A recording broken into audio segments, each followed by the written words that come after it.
There was a version of you that already mastered this. You just don't remember it.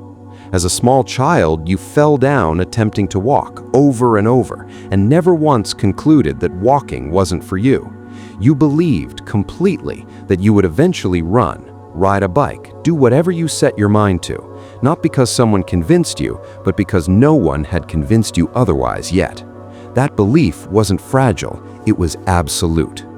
Somewhere between then and now, that belief got buried, one criticism at a time, one failure at a time, until most adults are walking around with a mental filter so clouded they've forgotten it's even there, quietly deciding what they think is possible for them before they've even tried.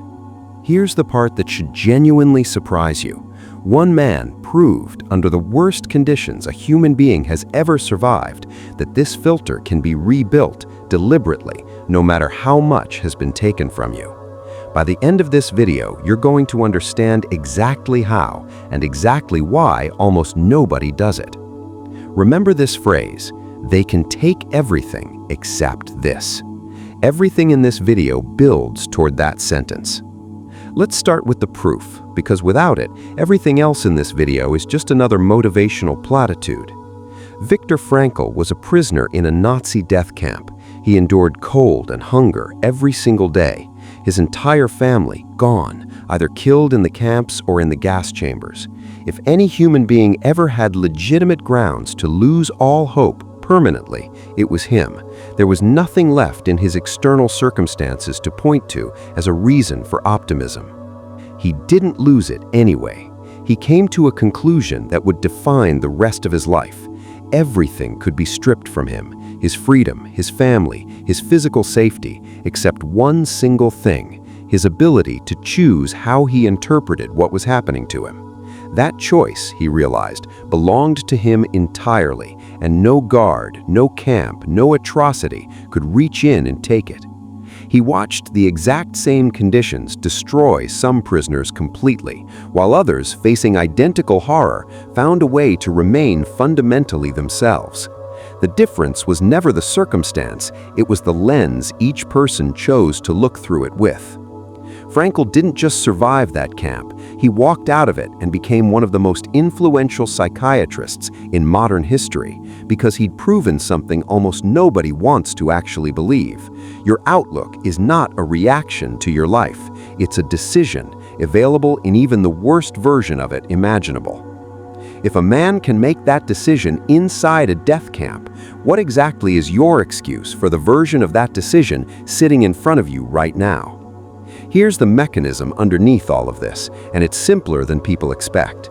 You tend to become what you consistently think about yourself. This isn't mysticism. When you fix your attention on a goal you genuinely want, your energy naturally reorganizes around it. You notice opportunities related to it that were always there but invisible before. You start taking action toward it almost without deciding to, because your mind has quietly already decided the goal belongs to your future. The author of this material, Keller, lived this directly.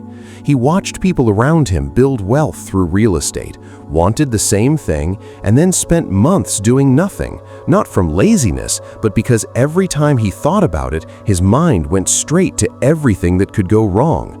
Difficult tenants, repair costs, all the ways it could fail. He was thinking about his own goal with a lens built entirely for failure.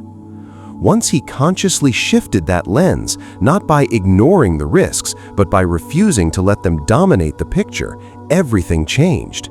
He made a decision to buy 2 properties within the year, kept that image in his mind daily, met patiently with agents, took consistent action without rushing, and by the end of that year owned exactly what he'd pictured. The properties didn't appear because he wished for them, they appeared because his attitude stopped sabotaging the actions required to get there. This connects to something almost nobody thinks about deliberately, the mental picture you carry of your own future. As children, that picture was uncluttered, no accumulated failures yet to cloud it, no reason to doubt it was possible. As adults, most people's internal image gets buried under years of past disappointments, replayed so often they start functioning as predictions instead of memories. There's a story about a man who wanted for his entire life to become a judge. When he was finally nominated, the nerves nearly swallowed him. A friend gave him one piece of advice that sounds almost too simple to matter. Sign his name from that point forward with the title attached, Judge Robert Jones, and keep that signature somewhere he'd see it constantly. He didn't fully understand why at the time, but seeing that image of himself repeatedly, day after day, started rewiring what felt possible.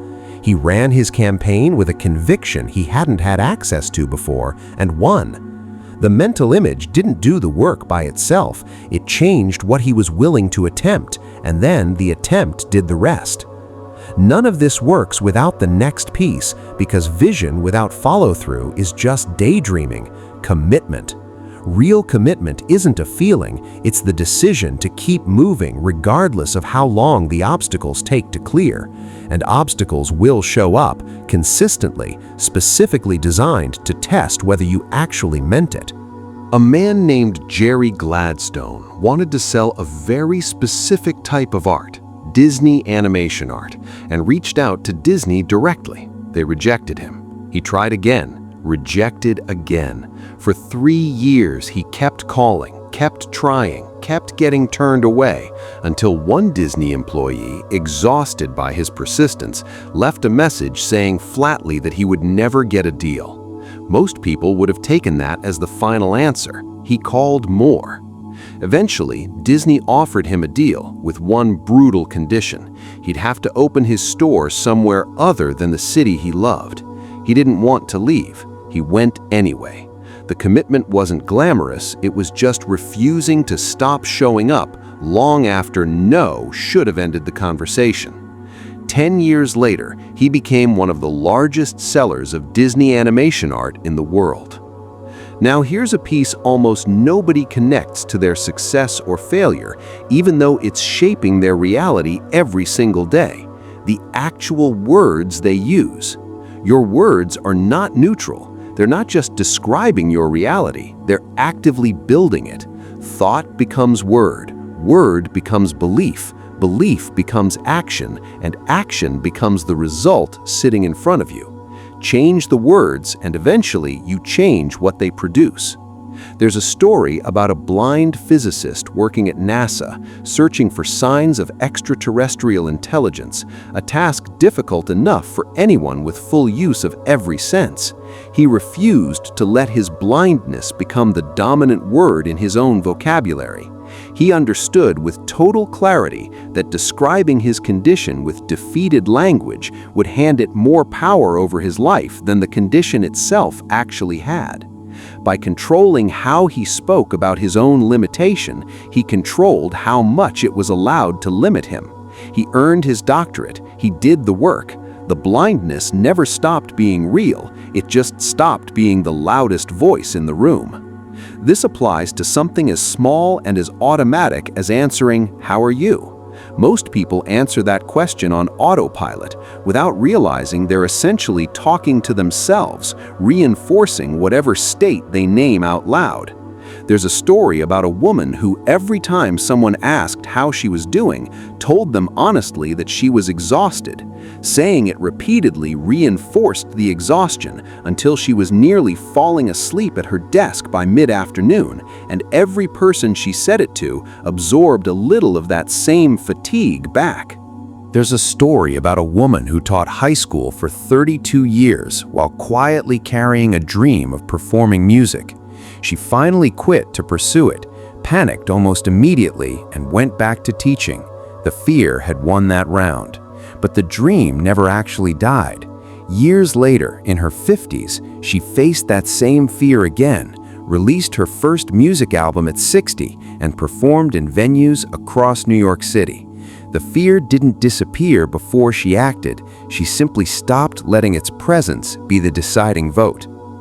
And finally, the piece that ties everything together, the willingness to fail repeatedly without treating failure as a verdict. Two men co-wrote a book they believed in and set out to publish it, targeting 3 months to get it done. They were rejected, then rejected again, 33 rejections in total from publishers who saw no future in what they'd written. Most people stopped somewhere well before 33. They kept going, and eventually one publisher said yes. What was supposed to take 3 months took 3 years, and the book they refused to abandon became Chicken Soup for the Soul, one of the best-selling book series in publishing history. So here's how you actually use everything in this video, starting today. First, identify the one thing in your life you're currently thinking about with a lens built entirely for failure, the way Jeff Keller once thought about real estate. Consciously rebuild that image before you take another step toward it. Second, pay attention to your own language for the next 24 hours. Every time you catch yourself narrating exhaustion, defeat, or limitation out loud, ask whether that's actually true right now or just a story you're repeating on autopilot. Third, audit who you're spending the most time around. If someone consistently leaves you feeling smaller after every conversation, that relationship is shaping your outlook whether you notice it or not. Fourth, name the specific fear that's been quietly stopping you and take one small, deliberate action toward it this week before the fear has time to win by default. They took Viktor Frankl's family, his freedom, his physical safety, everything the outside world could touch. They never touched the one thing that mattered most, how he chose to see it. You haven't lost anywhere near that much, and you still have full access to the exact same choice he did. Your attitude was never a reaction to your life. It was always the one thing nobody could take away from you unless you handed it over yourself. If this hit you the way it hit me, tell me the one thought pattern you're rewriting starting today in the comments below. I read every single one. Stay with us.